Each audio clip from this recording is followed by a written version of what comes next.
Just a couple safety reminders. Please make sure we are staying fully seated with hands. Again, that all clear here in just a moment. So our first stop is going to be the Little Aturi Forest. Animals in the forest use their colors and markings to blend into their as well. So we'll see who we can find.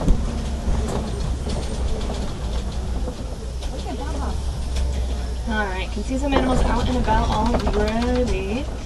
They'll be coming up on our left-hand side. These antelopes with kind of orange coats are bongos. They're going to be scattered along the hill up here. And then if we look out to our right-hand side, you may barely see them peeking through the bamboo. There is an okapi way back there. Now, okapi have predominantly brown bodies, but these stripes on their legs kind of make them look like they wear zebra print pants. They're not going to have any relationship to them, though. They're the closest known living relative to the giraffe. These bongos here, they're nicknamed ghosts of the forest as they're very rarely seen in the wild. They're a pretty reclusive animal, and that stripe pattern helps them blend in with sunlight shining through the trees. A couple more just behind the hill there. Now, if you notice their horns twist and lean backwards, that shape is going to help them run through the forest swiftly without getting tangled on the underbrush. These next animals are coming up way up on top of this hill to our right-hand side. Two black and white birds are saddle-billed storks. They're building a nest up there, so a little taller than us. They get their name from their yellow patch that sits on their beaks in the shape of a saddle. And two of them here, as they do mate for life. You can tell them apart based on their eye color. Females have bright yellow eyes, males have a darker brown. Alright, let's see if anybody else is hanging out over here. Lots of vegetation, keyword being forest. Lots of things to hide behind and amongst. So up here to our right, they're sort of through the bushes, but there are greater kudu up there. If you see their ears sticking up, they are one of the larger antelopes. They stand about 55 inches tall. It's about 5 feet at their shoulders. And then up here to our left, they are laying against the clay wall, so they're blending in pretty well, but there is a black rhinoceros. They are the smaller of the rhino species, weighing about 3,000 pounds full grown. Sounds like a lot, but it is kind of petite for a rhino. They are sort of tucked away there. That is a very solitary and territorial species. They do spend a lot of their time kind of in hiding and by themselves. On that note, we're moving out of the forest here and into a new ecosystem as we'll roll through the Safi River. The river is home to animals that spend lots of time in or around larger sources of water, so the more aquatic species.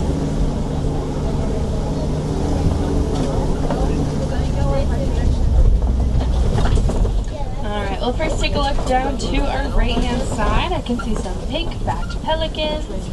You may see Nile hippopotamus as well. They just look like tan blobs in the water, but we are going to try to find more of them up ahead. Now the pelicans get their name from the pink color that appears during mating season. It's present all year round as it's part of their skin and not feathers. It's just going to be much more vibrant in that time, like how our cheeks turn pink when blushing. To our left, some of those Nile hippopotamus, just blobs in the water. We do need to be seated though. Now hippos are technically land animals, but they spend most of their time fully in the water to not overheat. They can hold their breath for around 8 minutes at a time, and they have a natural reflex when sleeping to push only their nose above the surface to take a breath of fresh air, and they'll sink back under without fully waking up. They are one of the larger animals here, and hippos are primarily made of muscle. This means they'll sink, except for the younger ones with a bit more baby fat. We look down to our left now. We'll kind of pass over Nile crocodiles. There is one on that little bank there. One is blending in with the grass, and then others are going to be in the water. Go ahead and pick a seat, please. Thank you. These crocs grow to be about 16 feet long and weigh around 500 pounds each. And they can live upwards of 40 years old.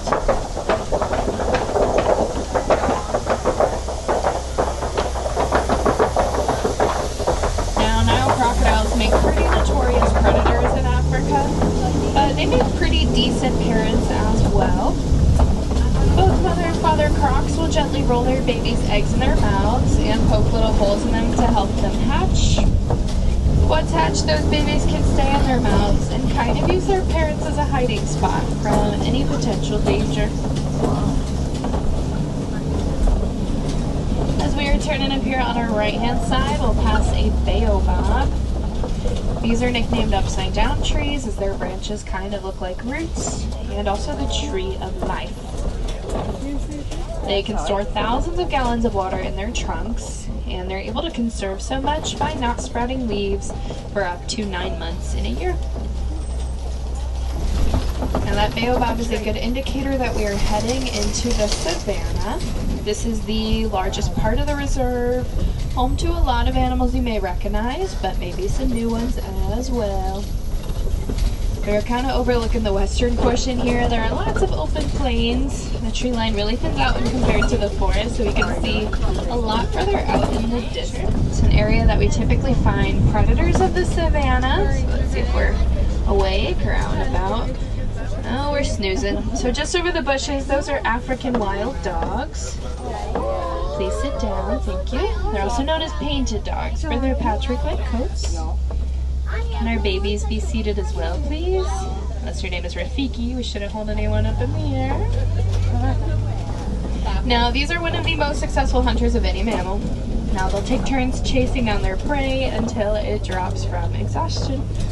All of that when they're awake, of course. Over here to our left, the Ankole cattle.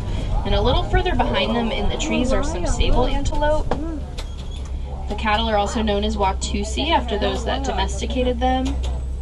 In Africa, they're shown as a sign of wealth, and their horns grow about 6 to 8 feet across on average. And the sables back there, they're actually the emblem of the Harambe Wildlife Reserve. Harambe in Swahili means to come together. And in fight or flight situations, those are going to be the animals to stick together and fight to defend themselves. They'll actually crouch down on their knees to use their long horns better for defense. Alright, so those animals up here, we're going to try to get a little closer to all the gray ones are wildebeest, and then there are Maasai giraffe out there as well. Now, wildebeest are a migratory species. They travel about 500 to 1,000 miles per year in herds of up to 1.5 million per area. They are the second most densely populated species of mammal, and is only second behind humans. They're also known as gnus because of the sound they make. That's G-N-U.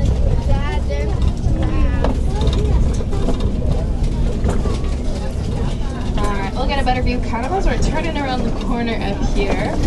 But the Maasai giraffes are the tallest animals on the reserve. They stand about 18 to 20 feet on average, and a group of them is known as a tower. Pretty fitting for their height. Also up here, some Hartman's Mountain zebras. A group of them is known as a dazzle. So when they run, their stripes sort of blend and create an illusion to dazzle whoever's watching. Try to look at that tongue peeking out of that giraffe. Let's see if they do it again. They're thinking about it. Oh, now that I mention it, they're not going to do it. Well, if you saw it, pretty impressive. About 1.5 feet in length. And similar to the okapis, it's prehensile, so it's flexible. If you can see over this hill, there are two little fuzzy zebras. They're only a few months old, so two little babies, but they're growing super fast. They're playing down there. Now, each zebra is going to have a stripe pattern that is as unique to them as a fingerprint is to us. So no two are identical. There's another giraffe to our left as well.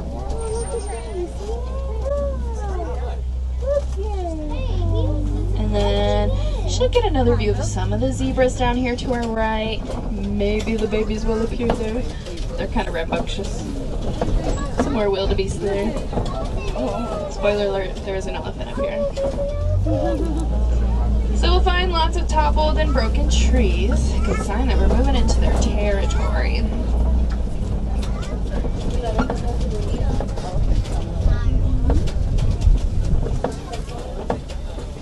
Looks like they just trimmed all the trees out here, so we'll get a really good view of this African elephant coming up on our right-hand side.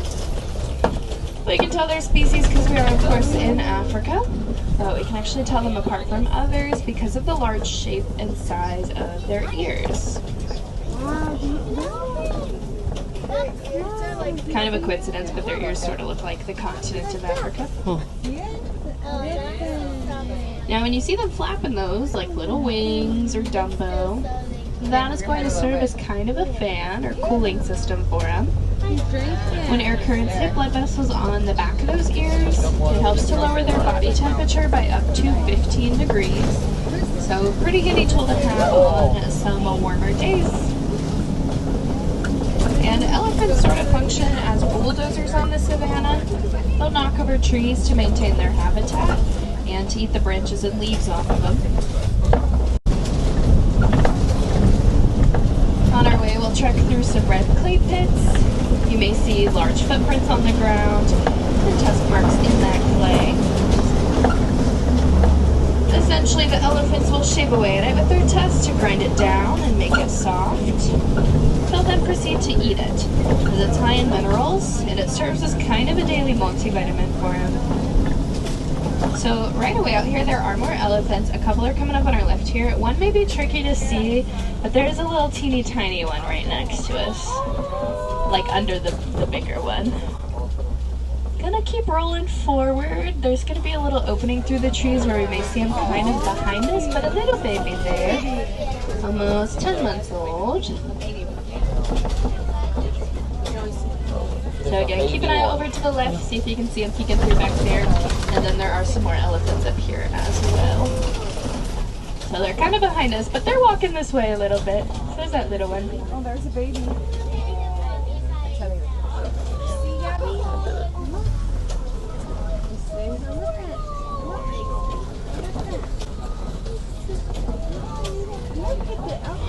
And a few more of them down here.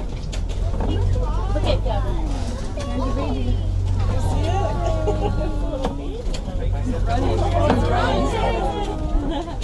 A couple more giraffes over here to our right as well. Oh, wow. Look at the baby. What? Oh. So animals on either side of us, and then there's going to be a little opening down here to our left. You can kind of see those elephants next to us. So this is likely a matriarchal herd out here since there's so many of them, so all females. Coming up on some much smaller animals, we'll find flamingos. These are greater flamingos. They are the largest of the species and the lightest pink in color. And they get that distinctive pink primarily from their diet of brine shrimp. It's something rich in the protein beta-carotene, and it shows up fully after about 2 years of life. So if you see slightly smaller, more gray and white ones, they're just a bit younger. And a group or gathering of them like this is known as a flamboyance.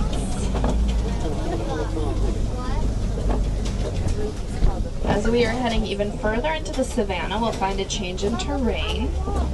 There are some more flat, stomped lands, lots of tree cover, as well as some large mud wallows. Rhino. Now, animals like rhinos will throw themselves into mud, covering from head to toe. One, to be playful, but also to cool themselves down. When the mud dries on their skin, it creates a shell that acts as a form of natural sunscreen, as well as a bug repellent for them. So if you remember way back in the forest, I mentioned that black rhinos are pretty solitary and shy animals. Out here they are taking a little nap, but these are white rhinos. They're a lot more social and active. They like to hang out and play in groups, and they wander around the savannah, so we may find even more of them up ahead. This is going to be the larger species as well. They'll weigh about 5,000 pounds full grown, but there are a few youngins out here that are a little smaller. So the one closest to the tree, you can see their horns just aren't fully grown in yet.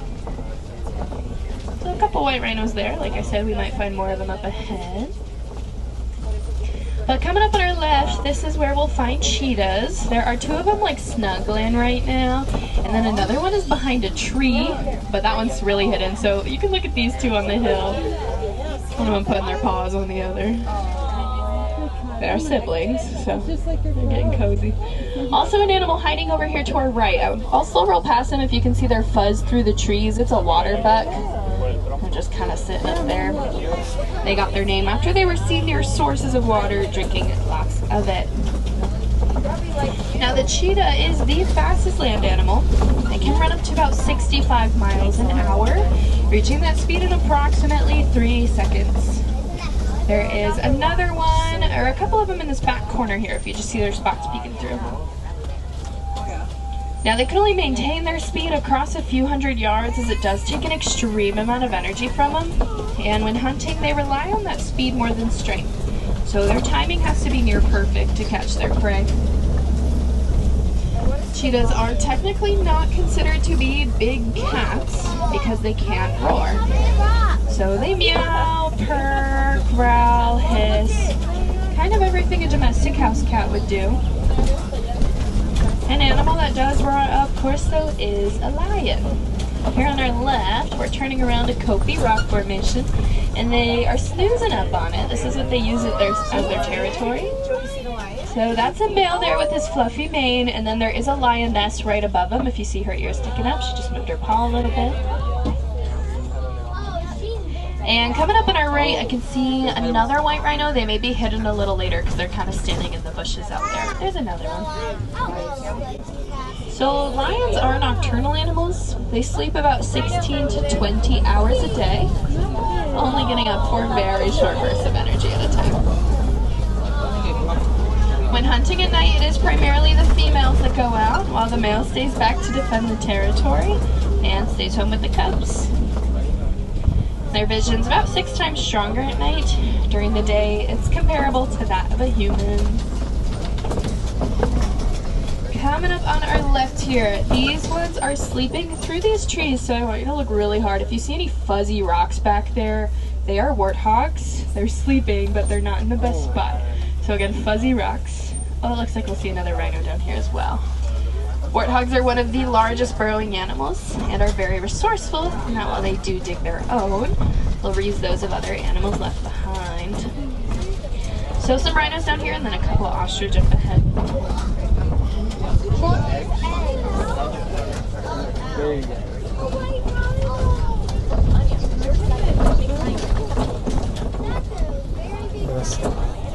Oh, rhino.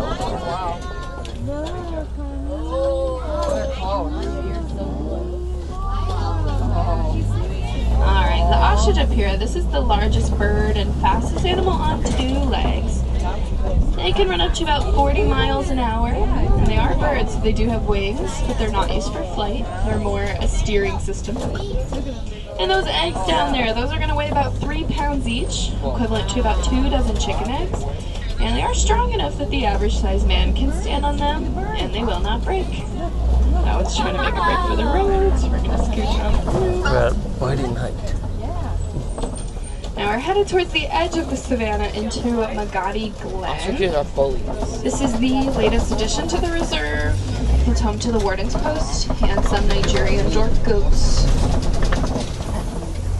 The goats are very playful animals. We oftentimes see them running around, headbutting, climbing things, just overall being cute. So it looks like there are a couple of them hanging out down here.